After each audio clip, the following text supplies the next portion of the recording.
पहला क्वेश्चन था कि भारत में आने वाली पहली फर्स्ट यूरोपियन शक्ति पावर कौन सी थी। तो आप लोगों को पता होना चाहिए। जिस क्वेश्चन का आंसर मैं पूछूंगा उसका थोड़ा सब लोग आंसर देंगे। उसके अलावा जस्ट आप बोल सकते हैं कि ठीक है। आप लोगों को पता होना चाहिए ये पोर्चुगीज़ थे। सबसे पहले ये आया था ना, वास्को डी गामा ही आया था सबसे पहले। और ये लगभग 100 साल पहले आ गए थे दूसरी पावर से। फिर भी कुछ लोगों ने इसको गलत किया। और अच्छा, मेरे पास सबका आता है रिकॉर्ड किसने कौन सा क्वेश्चन गलत किया, और मैं देखता हूँ। ठीक है, next question. Who among the following European force to sell their settlement in India to the British. किसने सबसे पहले अपने सारी सारी बस्तियां उस्तियां सारा जो चीज़ें थी वो बेच के चले गए थे। बताइए, आंसर बताइए फटाफट दूसरे का।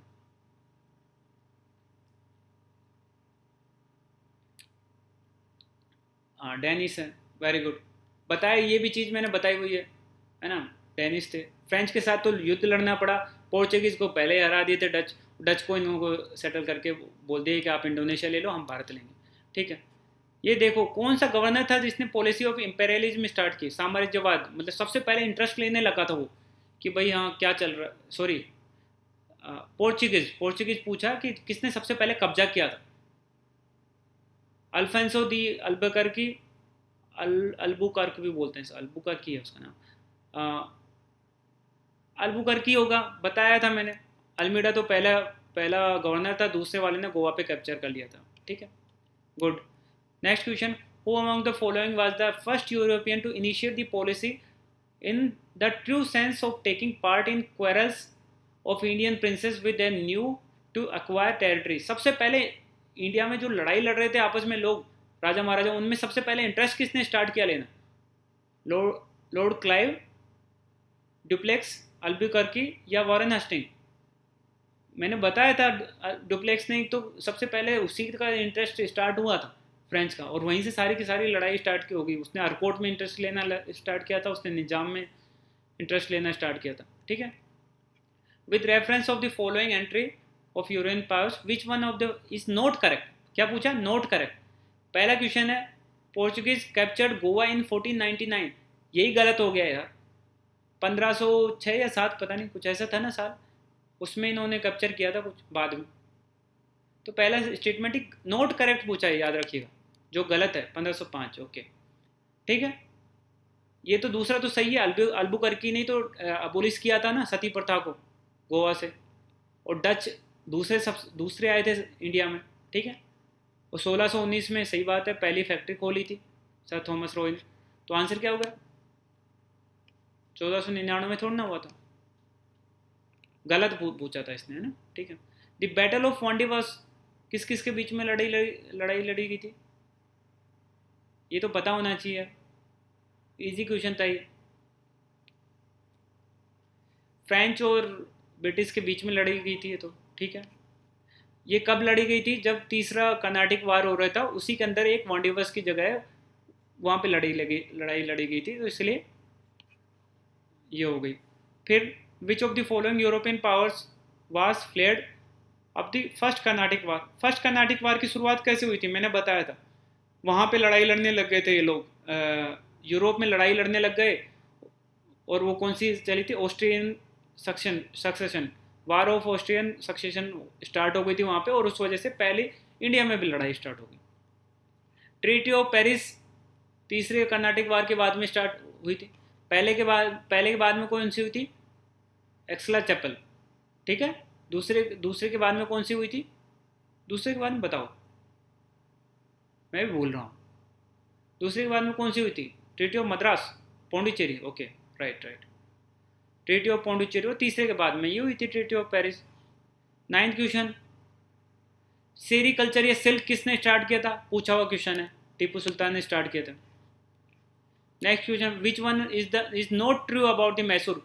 ध्यान रखना, नॉट ट्रू मतलब गलत है मैसूर किंगडम के बारे में। आर्मी को अरेंज किया था यूरोपियन पावर्स के हिसाब से, करेक्ट है।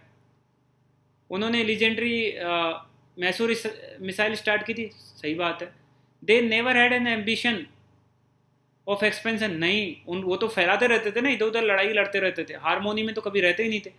तो सही बात है, ये गलत हो गया ये आंसर। नेवी भी उन्होंने बनाई थी, तो ये गलत हो गया। Next question. कौन से ने फरमान पूरे इंडिया में एक तरह से बड़े लेवल पे फरमान जारी किया था कि अंग्रेज बिजनेस कर सकते हैं। आज कई बार नाम लिया हूँ मैं इसका, Farrukh Siyar. Who was the first Indian native ruler to accept the system of subsidiary alliance? बार बार में क्वेश्चन पूछा जा रहा है। निज़ाम ऑफ हैदराबाद।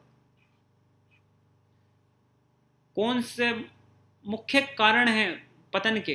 तो ये भी तो है, extreme religious policy of Aurangzeb, बिल्कुल सही बात है।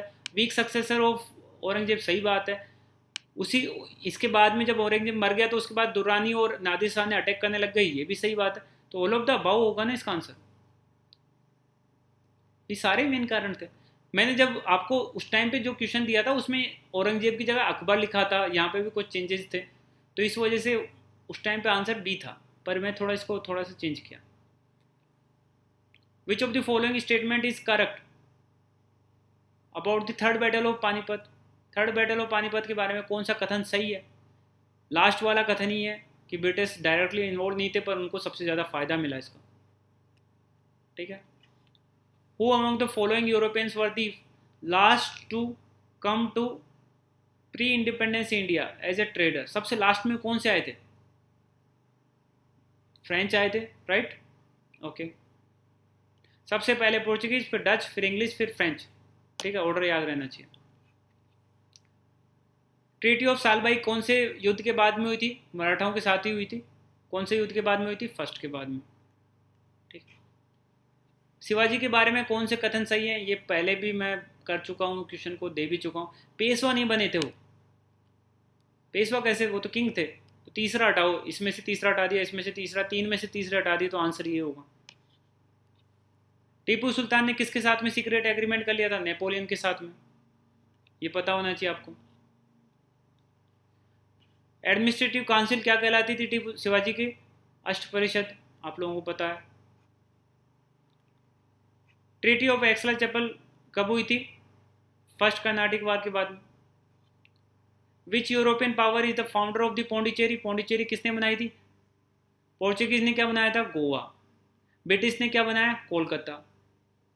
डच का छोड़ दो, फ्रेंच ने पौंडीचेरी बनाई। Which one among the following was a reason for the French could not succeed in India in 18th century? 18th century में क्यों नहीं सक्सेसफुल हो पाए थे? वो कॉन्स्पायर किए थे इंडियन पावर से, इसकी वजह से सक्सेसफुल थोड़ा ना। वो गवर्नमेंट कंपनी थी, उसको हर चीज़ के लिए वहाँ पे गवर्नमेंट से पूछना पड़ता था। ठीक है, मैंने इनडायरेक्टली थोड़ा बोला था इस चीज़ के बारे में कि गवर्नमेंट कंपनी थी वो, तो आपको थोड़ा सा दिमाग लगाना तो पड़ेगा, ऐसा नहीं है कि। तो उनको हर चीज़ के लिए वहाँ की गवर्नमेंट की परमिशन चाहिए होती थी, इसलिए वो ज़्यादा सक्सेसफुल नहीं हो पाए। इनके ऊपर कोई रोक टोक नहीं थी, ये जैसे भी युद्ध लड़ना चाहते थे लड़ते थे। Where did the British East India company open its first factory? Surat. Simple question. Commander कौन था हेक्टर का? मैंने बोला था हेक्टर का कमांडर था, ये सबसे पहले जो आया था। ये बताओ फटाफट, 24वां क्वेश्चन। हेक्टर का कमांडर कौन था? Paul Canning, William Hawkins, Thomas Roe या जेम्स लैंकेस्टर? अच्छा, ये आपको ये अचरज होगा, ये केबीसी है ना, कौन बनेगा करोड़पति में 5 करोड़ का क्वेश्चन था, मैंने वहाँ से डाल दिया। ठीक है, मेरे को याद आ रहा था ये क्वेश्चन, तो मैंने सेम ऑप्शन भी यही थे उसमें। ठीक है, और आप लोग 5 करोड़ इसी के साथ में जीत गए हो। Very good. अब बताओ क्या लिख रहे हो? वो यूरोपियन एंड इंडिया के बीच में बात किस लैंग्वेज में होती थी सर? ओके, अब अच्छा ठीक है, चलो ये बात करेंगे, है ना। ये एक थोड़ा डाउट हो गया, और ये सही डाउट है ना, कि हम लोग किस चीज़ में, अंग्रेज अपनी इंग्लिश बोलते थे, पर ये जो बिजनेसमैन लोग होते हैं ना, इनको बहुत सारी लैंग्वेज आती हैं, ठीक ठाक ही है, मैनेज कर लेते हैं। हिंदी भी धीरे धीरे सीख जाते हैं, आप मूवीज़ में भी देखोगे ना, थोड़ी थोड़ी इनको हिंदी आती थी, तो इनको ये तरीके रहते थे। और जो ये ऑफिसर्स रखते थे ना, उनको ये इंग्लिश वगैरह लैंग्वेज में ट्रेन कर देते थे, जिससे ऑफिसर्स के थ्रू ये सारी की सारी बातें करते थे। जैसे कि अभी बताओ, हम हिंदुस्तान में रहते हैं, हमको क्या आती है? हिंदी। हमारी हिंदी है या मराठी है, आप लोगों की लैंग्वेज मान लो। पर अगर मान लो कि मेरे को बिजनेस करने अगर फॉरेन जाना है, तो मेरे को वहाँ की लैंग्वेज, चाइना में जाना, तो चाइनीज़ लैंग्वेज को सीखूंगा मैं। ठीक है, तो इस तरह से ये लोग क्या करते थे कि अपने अपने ही, मतलब जैसे कि उनका इनके पास भी बहुत सारे ऑफिसर्स होते थे, उन ऑफिसर्स को क्या करते थे, वो इंग्लिश वगैरह सिखा देते थे। ठीक है, और उनसे ये जो लोकल ऑफिसर्स वगैरह रहते थे, जैसे हिंदुस्तान के कुछ ऑफिसर्स को ले लिए, उनको लैंग्वेज सिखा दी। अब वो लोग अपने मध्यस्थता करेंगे एक तरह से, और धीरे धीरे इन लोगों ने खुद ने भी सीख ली एक तरह से, ठीक है। लास्ट क्वेश्चन, 17वीं और 18वीं सेंचुरी में कौन सी यूरोपियन पावर यहाँ पे कोई कमर्शियल सेंटर नहीं बनाया था, वाणिज्यिक केंद्र स्थापित नहीं किया था, और उसको ज़्यादा यहाँ के इंटरेस्ट भी नहीं था यहाँ की गतिविधियों में, भारत की में? पोर्चुगीज, डच, डेनिश या इटालियन? कौन से नहीं आया अपने देश में? कौन सा नहीं आया? इटालियन। Very good. और इसी के साथ में आप लोग क्या जीतते हो? 7 करोड़ का क्वेश्चन। ये केबीसी में 7 करोड़ का क्वेश्चन पूछा गया है, याद रखना।